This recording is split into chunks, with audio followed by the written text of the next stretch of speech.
Cool, nice, yeah. You know what cinema was just absolutely gagging for was a 2.5 hour film about a COVID-denying cops during the pandemic trying to become mayor while managing the Black Lives Matter protests. God, no.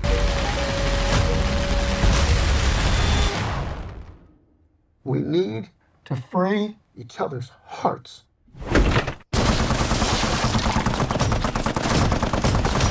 It isn't even awards season when these overstuffed, super pretentious films are rife. No, this is just that yucky period at the end of August where nobody really wants to put anything out, and so this is coming out. And I can't believe it. Ari Aster already made a hugely overlong, super overstuffed, weird fever dream of a film starring Joaquin Phoenix. It was called Beau Was Afraid. It sucked, and he decided to just do it again. Maybe it worked better this time? No! Eddington stars Joaquin Phoenix as that guy you don't want to be your goddamn mayor. And pedropascal is a guy who easily looks great next to him, but you also wouldn't want him to be your goddamn mayor. Emmastone is also there as somebody you just don't really want to hang around with. And there's a bunch of other people cast in there as playing characters who, again, just don't want to be near at any point, and you have to watch them for 150 minutes. You're just stuck with them as they collectively wade through as many quagmires of human yuckiness as you could possibly fit into one film, which also changes genre about 4 times. And the consequence of that is that it feels like it lasts an eternity. It's a sort of neo-noir western thriller, I guess. That's about it, yeah. But it's just got so many different things going on. Though if those genres don't feel like they necessarily all go together and fit, that's because they don't. They just don't. Joaquin Phoenix is playing this guy who, he goes around, there's this whole portion early in the film where he's just complaining about COVID, and then there's a whole portion of the film where he's complaining about Black Lives Matter, and you're just stuck watching him do this. And yeah, I get the point is, look at how horrible this character is. But also, he doesn't get better.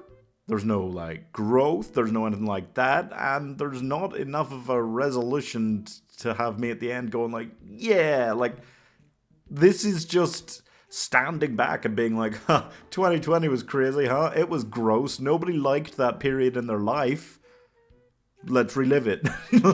Fuck off. No, I don't want to. He just thinks this film is great and important, and just whatever he has to say after making a couple of good films is great and important, and it's not. Oh, it's not. Beau Was Afraid, I thought, personally sucked, and this is better, but not any bordering near good. Like, okay. The problem for me is that this, after 2 full hours of just treading on a bunch of random topics, decides it wants to be a full-on madcap western shootout. Ah, my goodness. Like...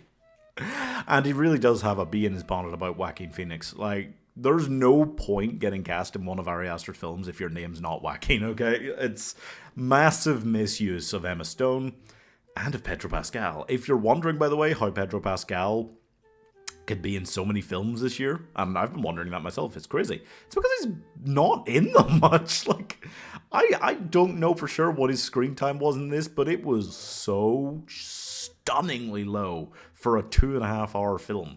Wasn't high in materialists either. People really just want him in there for the name brand. Trying to pull together all the plot threads here is just exhausting. It's not fun. I think the single thing you can say is true about all Ari Aster films is they're uncomfortable, and that can be used in a good way. That could be an important thing to do with films sometimes, but only if you're trying to say something, not if you're just trying to scream like a million different things into an unfillable void because you don't know what you want to actually accomplish with your art. Like, and that is very much what it feels like is going on here. It's not necessarily as much of a coke dream or as bad as Beau Was Afraid, but I feel like he's trying here to make something like a definitive take on the topic of primarily why America has fallen into the deep hole it's currently in. Just quagmire of a society, like a horrible place. I feel like he's trying to like sum it up, that this really started around COVID. He tries to do that, he tries to make this definitive take on it without ever once saying the words Donald Trump, and I feel like it's just an insane thing to try and do. It feels like a douchey American. I'm not American, by the way. I'm separate from all these issues, but this feels like a douchey American trying to say like something very important about their society without trying to answer any of the problems, you know, trying to come up with any solutions to the million things he's complaining about.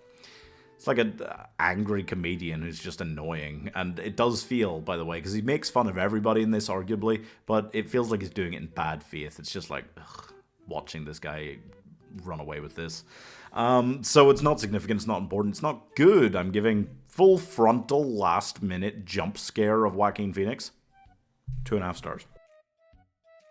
Just like there's so many things you go on and do with your career, this was just a baffling place to take it. And please don't cast Joaquin Phoenix in your next one. I feel like they've just got this weird hard-on for each other. And honestly, since the first Joker, Joaquin Phoenix, I don't think he's made a film I liked.